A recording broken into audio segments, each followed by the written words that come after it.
একটা সময় free fire আমার জীবনের সবচাইতে প্রিয় জায়গা ছিল, কারণ সেখানে আমি পেয়েছিলাম ঝুমাকে। ঝুমা তখন একবারে নতুন প্লেয়ার ছিল, সে খেলা কিছুই বুঝতে না, কেমনে ওয়াল ফেলায়, কেমনে দৌড়াই, ও সারাক্ষণ শুধু গান হাতে করে নিয়ে দৌড়াইতো। তো আমি আস্তে আস্তে তাকে খেলা শিখাইলাম। তো তখন আমি ওর জন্য ছিলাম একটা গাইড, ওর সবচেয়ে আপন প্লেয়ার।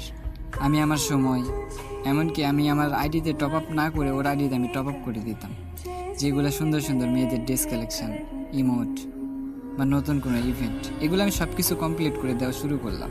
তো প্রতিদিন রাতে আমরা একসাথে গেম খেলতাম, অনেক মজা হইতো। তো একদিন বললো যে আমি গেম খেলতে পারি না, গেম ডিলিট করে দেব। আমি বললাম যে কেন? বলে যে আমি খেলতে পারি না, শুধু মইরা যাই। তো আমি বললাম যে তুমি একটু ভালো করে চেষ্টা করো, দেখো তুমিও একদিন পারবা গেম খেলতে, তুমি খেলতে খেলতে খেলা শিখে যাবা। তো বলে আচ্ছা ঠিক আছে, আমি মনোযোগ দিয়ে চেষ্টা করবো। তো এভাবে খেলা শিখতে শিখতেও ভালো একটা খেলা শিখে যায়, 5-6 মাস পার হয়ে যায়। তো এইভাবে যাওয়ার পর ও একদিন আমাকে বলল, ভাই আমি একটা ইউটিউব চ্যানেল খুলতে চাই, কী নাম দেওয়া যায়? আমি বললাম যে তোমার নাম যেহেতু ঝুমা, তাহলে তুমি দাও ঝুমা গেমিং। তো ঝুমা গেমিং দেও একটা ইউটিউব চ্যানেল খুলে। তো খোলা শেষ, তারপর আমাকে বলে যে আমি এখন কী রকম ভিডিও বানাবো। তো আমি বললাম তোমার ভয়েস তো অনেক সুন্দর আছে, তাহলে তুমি হচ্ছে বাংলা গানের সাথে তুমি হচ্ছে সুর মিলে মিলে ইচ্ছে মতো গান বলো। ও বলে যে আচ্ছা ঠিক আছে, আমি চেষ্টা করব, আমি তোমাকে স্ক্রিন রেকর্ড করে দিচ্ছি, আসলে ভয়েসটা কেমন হয় এটা তুমি আমাকে জানাও। তো ও হচ্ছে একটা আমাকে স্ক্রিন রেকর্ড দেয়, গানের সাথে গান মিলিয়ে মিলিয়ে। তো ওই ভয়েসটা মোটামুটি ভালোই হয়েছিল। তো ওইটাকে আমি সুন্দর করে এডিট করে বলি যে তুমি এইগুলো আপলোড করো।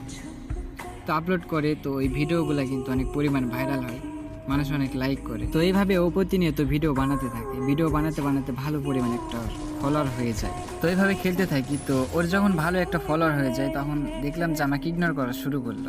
ইগনোর বলতে আমি হচ্ছে ইনভাইট দিলে ইনভাইট ধরতো না, প্লাস আমি যদি ওর গ্রুপে জয়েন দিতাম নিত না, কেটে কেটে দিত, মানে ব্যস্ত থাকতো সবসময়।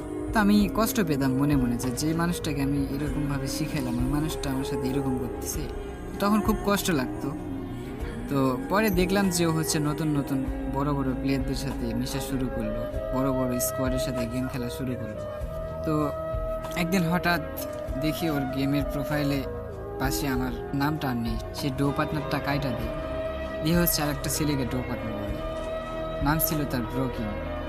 তো আমি হয়ে গেলাম তার কাছে অপরিচিত একটা মানুষ। তো আজ সে নবী ঝুমা, বড় একজন স্ট্রিমার, তার নাম এখন অনেক ভাইরাল, তার নাম হচ্ছে এখন ঝুমা গেমিং। আর আমি এখনো সে আগের মতো সেই পুরনো ফোনটা নিয়ে লবিতে বসে থাকি। হয়তো সে একদিন আমাকে ইনভাইট পাঠাবে, কিন্তু ইনভাইট আর আসে না। তো শেষ কথা, একটা মেয়েকে শুধু গেম না, স্বপ্ন দেখিয়েছিলাম, ও গেম খেলতে শিখে গেছে, আর আমি ভুলে যাওয়ার নাম হয়ে গেছি। তো গল্পটা কেমন লাগছে অবশ্যই কিন্তু কমেন্ট বক্সে জানাইবা, আর ওই মানুষটাকে অবশ্যই মেনশন দিয়ে যাবা।